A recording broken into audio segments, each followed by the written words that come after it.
Hi everyone, it's Evelina. I'm a life coach for immigrants, and today I have a special guest for you with an incredible story, and she's going to share it with us. I have with me here today Nary. She's a real estate agent here in Sarasota, Florida, and she's originally from Cambodia. So she's going to share her story with us today and how did it happen that she ended up here, because the story is so interesting. But we are also going to talk a little bit about her life overall, and what were the biggest struggles of being an immigrant here in the US. And today she's a very successful real estate agent in our area, and we're going to talk about that too, right? So she's also very humble. We'll see how much I can pull out of her. Welcome to the show. Thank you so much for coming. Thank you. I appreciate you having me. Absolutely. All right. So why don't you tell us your story? How did you end up here? Like, first of all, how did you end up in the US? In the US. Okay. So this is dating back to 1979 when my family came to the US. And first of all, I just want to thank you for the opportunity and time to share my story and hopefully help inspire other people out there that whatever goals you set or, life, in life is achievable, based on your drive and how much you want it. But anyway, so going back, my family came to the US in 1979. We came on a political asylum. So via several families had sponsored us and brought us here to the US. Originally, we were not supposed to be coming to the US, as we were supposed to go to Switzerland or France because we had sponsors there as well too. My family fled Cambodia during the Khmer Rouge, which is the civil war, which is in comparison to far much worse than the Holocaust, because we've lost a lot of Cambodians, people during that time. Tell me about this, because I know nothing about this, nothing. So basically, we call it the Khmer Rouge is a communist party that overtook our monarchy. So overthrew the government, took over the country, and turned the whole country upside down. So turn it into a totalitarian country. Basically, every citizen is working for the government. You don't own property anymore. Our family's property were confiscated, and so now you work on your own land, but anything you produce on your own land goes to the government, and they ration the food to give to you. At some point in time, they try to overthrow the government, the Khmer Rouge, and my family fled the country because they were going through a systematic execution of citizens, possibly that are educated. If they think that you're not 100% Cambodian, which we were, Khmer descendants, which we were 100% Cambodian, but my family were educated. My dad held a position in town. He was the town mayor. So therefore, he was in line. Our family was in line for execution. So we fled. Once we got the news, we fled by foot through rainforest, through jungles, through landmines, through everything. So how long did you walk for? I was little, so I don't know exactly how long our trip was, and I would say probably about 6 months. Hold on, I was talking about a few days. You guys were running. Oh no, because we're talking about during our flight from Cambodia into the neighboring country, which is Thailand. There are durations of time you're going around back and forth and rerouting, because bear in mind that the whole country is littered with landmines. So being able to get through that, traverse through that rainforest and stuff like that, hiding out in rainforest, because the guerrillas, the guerrillas in the mountains, and the Khmer Rouge soldiers that were lining the land, bordering between the two countries, for escapees. So, there are guerrillas and bandits along the borders, so who are taking full advantages of people who are trying to flee for their lives. And we were captured by these guerrillas. We were held captive, and from what I think, we were held captive by 3 guerrillas, probably for about a week or so. They were trying to extort money, jewelry, whatever we were carrying. And my mother at this time was probably about 8 months pregnant. She's due to deliver. And here we are. It was my mother, my father, my grandmother, and 4 kids. How old were you? I was roughly about 8. 8 years old. Okay. Yeah. Were you the oldest? Hold on. No, I have my brother. He's the oldest. I'm the second oldest. So him and I remember pretty much everything. All my younger siblings, they were too young to remember anything. So anyway, we were held captive and, gunpoint, on us at all times. At one point, where they finally come to realize, okay, they really don't have money. She's pregnant. There's a family, of kids, a bunch of kids. So they're trying to figure out what to do with us, either execute us or let us go. And so they marched us somewhere to another area. And at that point, when they were, there was 2 guys and they were talking whether what to do with us. At that point, my grandmother, she's very brave and very strong. She wrestled one of them, grabbed the firearm from him, and then that's when my mother and my father wrestled the other one, and we got the gun and then pointed at them, and they fled, and that's how we escaped from that one. And then finally, once we made it to the Thai border, the Thai soldiers picked us up along a dirt road and brought us to the refugee camps, where UNICEF was processing us on where to go from there. So here we are. And my mother gave birth to my baby brother in Bangkok, Thailand. So he's a Thai citizen. We just don't know where the papers are. Yeah. So we tell him, it's like, yeah, well, you're actually not Cambodian, you're Thai. So because of that, we didn't go to Switzerland. We didn't go to France like we initially was. And then our sponsored family here in the U.S., brought us here to upstate New York and Canton, which is probably about 10 miles south of the Canadian border. Out of all places, coming from the tropics, knowing only the tropical, no snow, nothing. We came late fall and it started snowing, and this is a whole new thing for us. We don't know what it is, what this cold felt like, and it was a first experience for us, but it was also a really fun and a very memorable experience for us as well too. Tell me about it. What was Absolutely. So, as a kid, all we know was shaved ice, and shaved ice are made from these huge blocks of frozen ice, and they shave them into like snow cone. As a kid, that's what we know.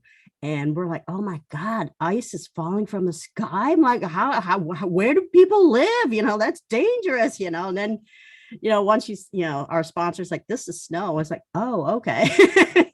It's just like shaved ice.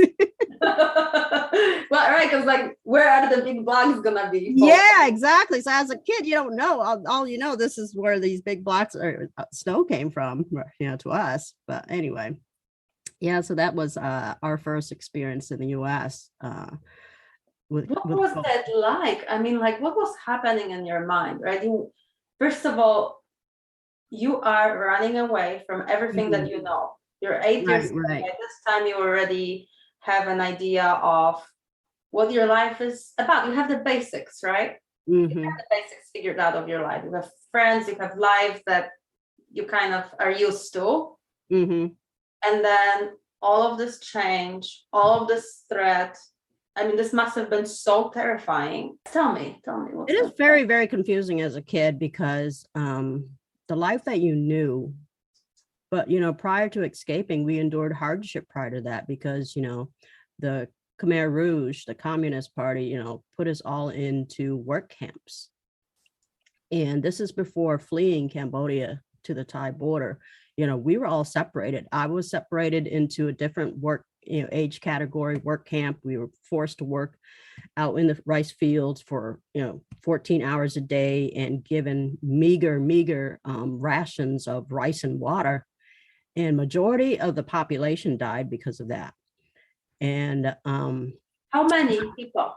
Oh God, I'm talking about 5-6 million people roughly. And if you look up, if you Google it and look it up, I don't know the numbers, but it's almost double of the Holocaust, uh, people that perished during that time. Yeah, my brother was separated into a different work camp. My parents were separated into different work camps, because now you are a property of the government. You work for the government. So how did your parents get you back to escape? That's when the fighting took place, and the soldiers dispersed, because that's when the country was being taken over, and there was a coup, and because there was no soldiers holding us captive, we fled. We went back to where our hometown was, and that's where we all met up, and we fled together from there. How long were you working in the camp before? To be honest, I don't even remember. You lose sense of time. Sure. Was it like years, months? What are we? Years, I'd probably say. Years. Wow. Yeah. Mm-hmm. Wow. Okay. So you didn't really have that much of a childhood. Even. Really, no. Mm-mm. But I do remember bits and pieces of well, I can't say maybe upper 6 months to a year, I'm thinking, because you lose sense of time, and you just remember bits and pieces of it and what had happened that really stuck to Yeah, so like that piece in itself must have been traumatic, right? Being separated from your family and forced to be working and doing this as a child, right? I mean, like you're just surviving, and then basically, yeah, like there's what else can you do? You're just surviving. It's terrifying. Everybody's terrified. Yes, everybody is just surviving, and just trying not to be shot. You're basically just working, and there's no way around it, because there are soldiers, with guns, everywhere you turn. Yeah. So there is this, and then there is the escaping part, right? 6 months running, and then being captive with these two soldiers, and then you find, or guerrillas, and then you finally come to the US. Like you have that trip of coming, you finally land in the US. What is that like? What's the feeling like? Oh, as a kid, you just really don't know. You're just going with your parents, because your parents are guiding you to safety, and really don't, you don't know the world outside of what you know as a kid.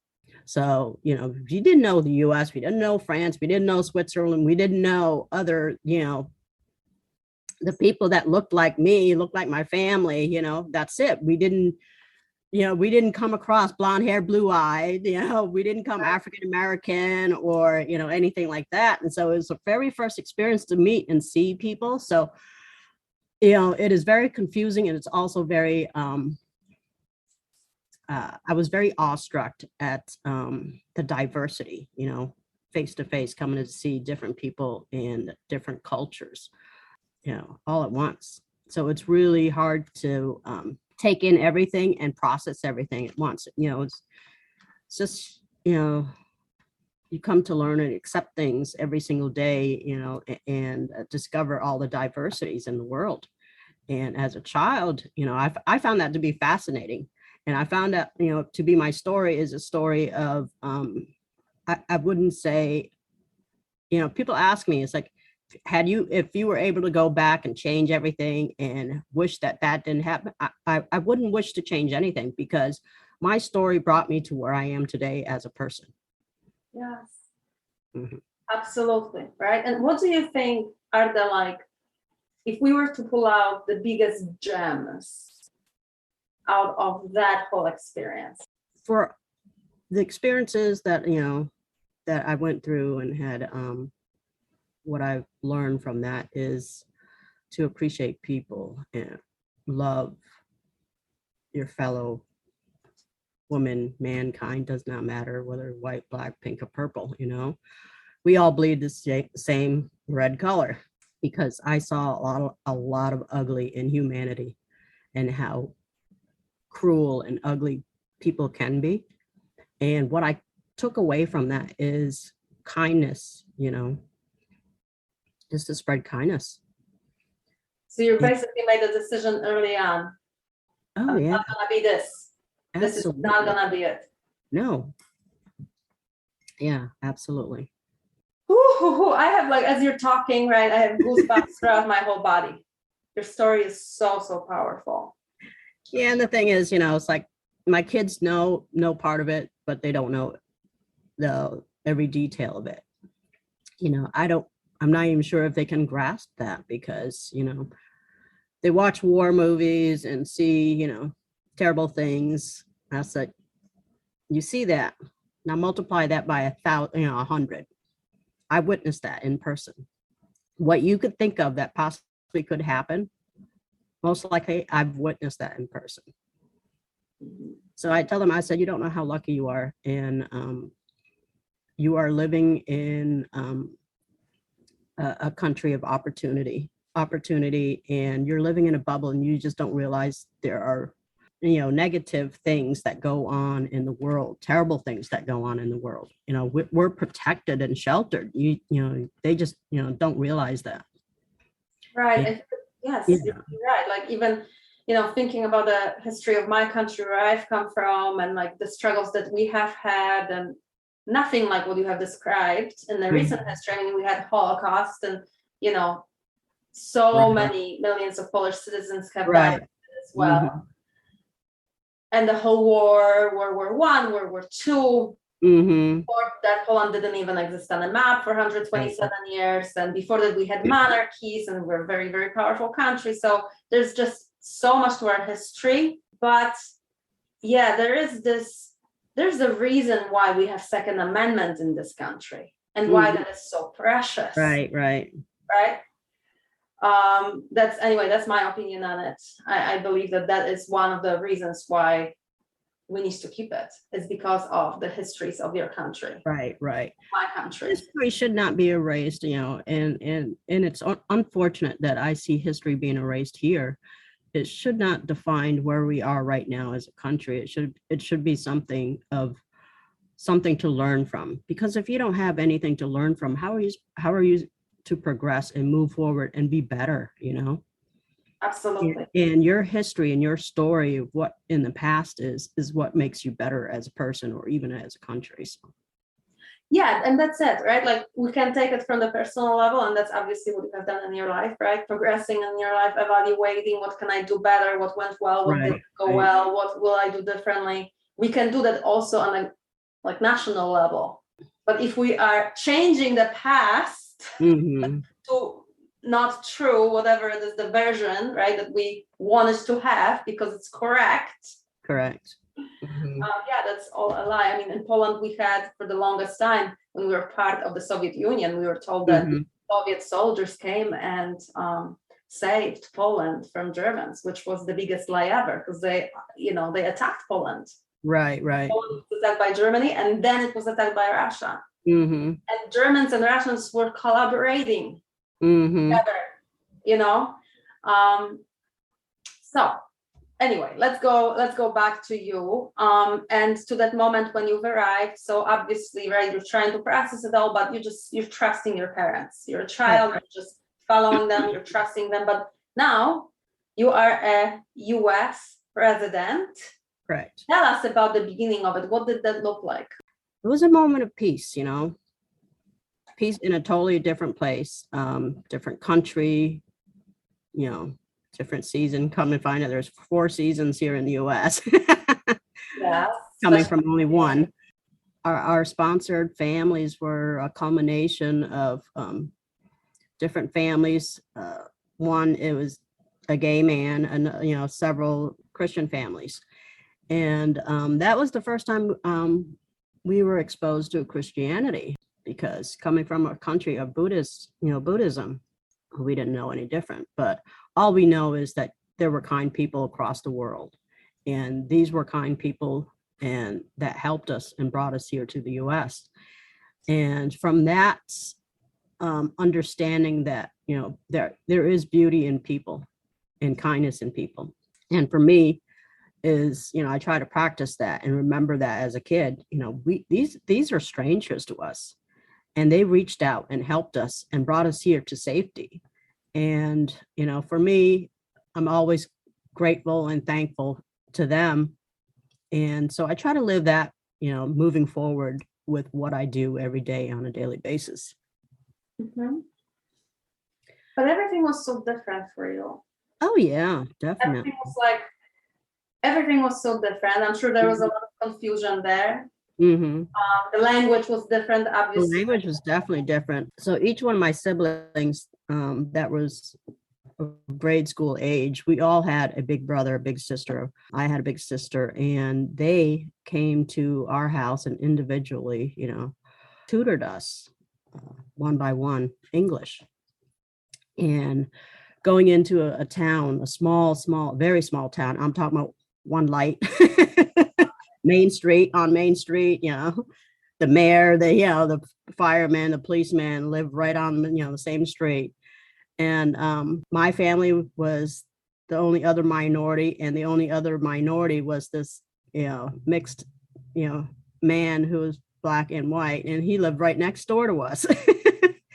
And he was a furniture maker, and he made us our very first living room set and donated it to us. And so our first experience in the U.S. was filled with kindness, and that's all I could tell you. Kindness from, a gay man, Christians, African-American man. So for me, that was a positive thing that I could actually take and learn from that, because these are total strangers to me. Yeah. I mean, how humbling, right? To know that right. You're going from hell to safety and a place where other people actually care and want for you to be good. Right. Thriving and will do whatever they can to support you on that level. I mean, a beautiful experience, but such a contrast there too. Right.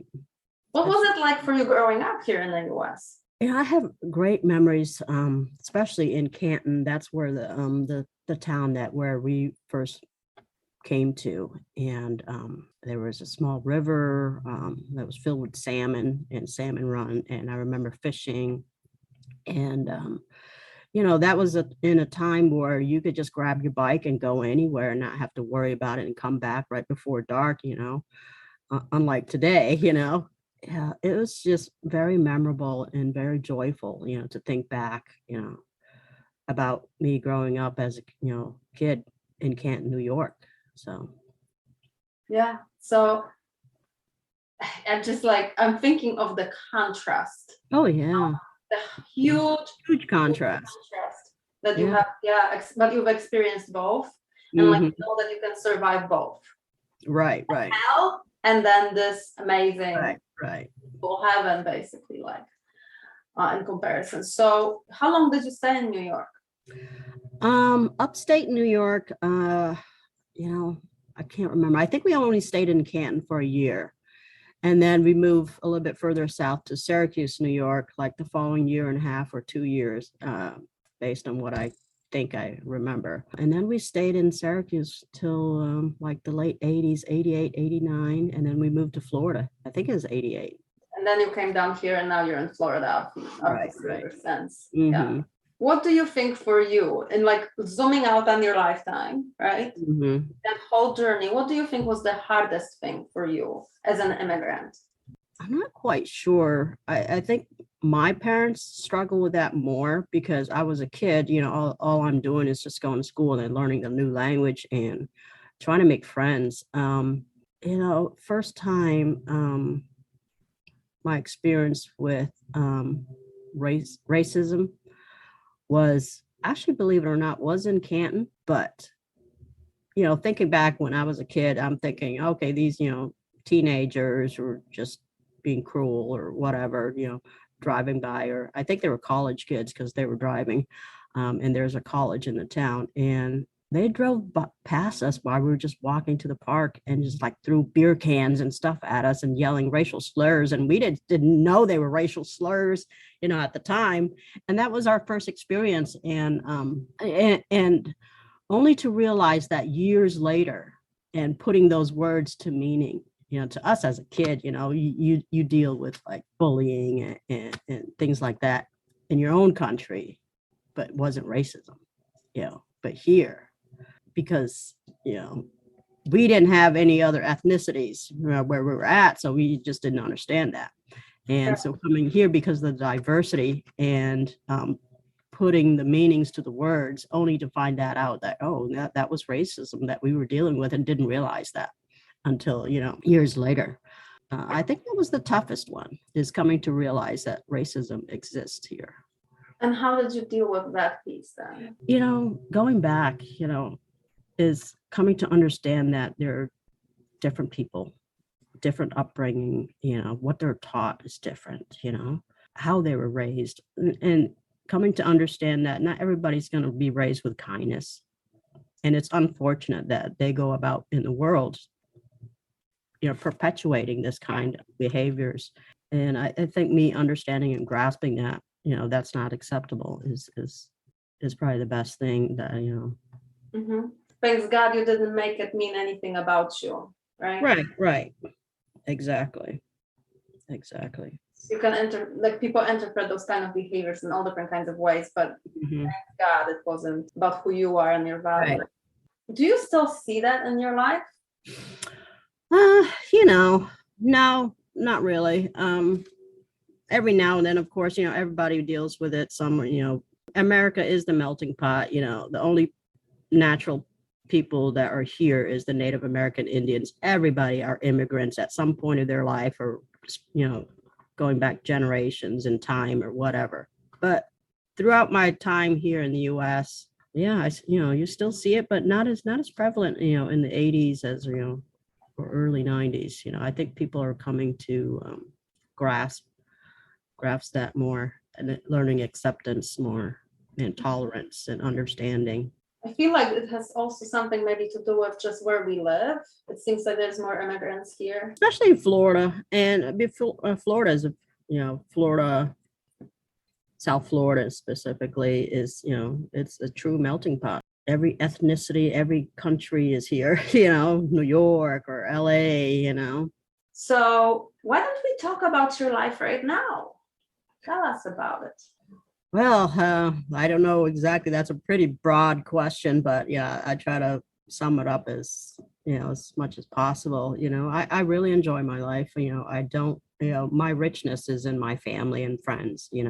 I don't view my career as successfully, define who I am. I don't strive for the millions and millions and portray, a certain lifestyle to whoever I meet and see or whatever,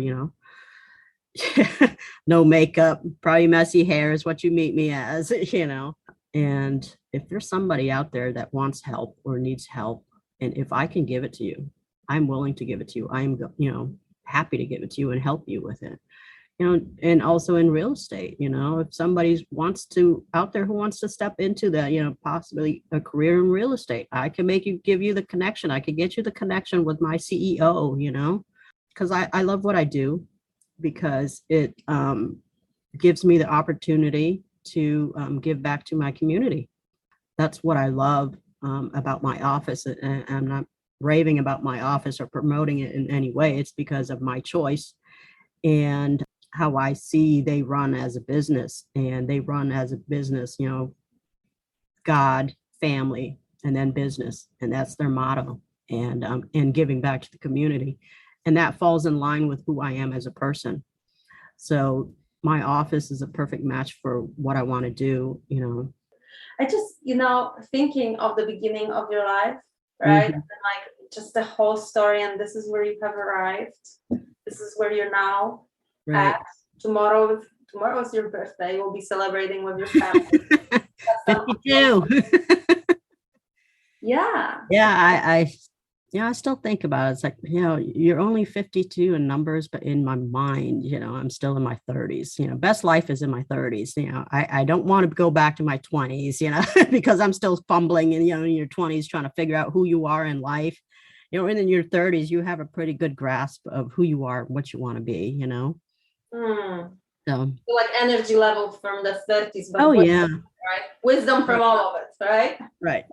because in your 20s, well, for me, I was just still trying to figure out who I am and what I want to be. And in my 30s, I was assured of who I am, and what I want to be is for me to discover. Well, listen, thank you so much for coming. Thank you for sharing this incredible story. It's been such an honor to get to know you and to get to know your story. Mm-hmm. Sharing it with us, because my story is not as traumatic. There's been struggles, but nothing like what you're describing. And I think that it is important for us immigrants, but also for people who are living here in the US and anywhere else in the world where they're living in a country of their origin, the country that they were born in, right, to hear stories like that so they can understand and appreciate, right, the struggle and the strength that it took to learn about what happens. Right. You have a country going through a transition like that. What is the price? What is the possibility? What happens when people are actually faced with the survival, right? And the survival only, the evil that comes out. Mm-hmm. Those kind of situations. Yeah, people need to know about this. And I'm so glad that you've also educated us on it. I'm definitely going to learn more and look it up online, because we have not been taught in Europe, in Poland, about as much about the history of, that part of the world. We were taught the basics. Like if there was a humongous event like that, we would learn about it, but it was just really, a mention rather than a deeper dive, because we had plenty to learn about our own country and what was right. Yeah, through that. And well, thank you so much for coming. Happy birthday tomorrow. May, the next however many years God gives you be just absolutely incredibly filled with blessings and joy and the inner sense of like the satisfaction, where you wake up and you're like, I'm loving my life.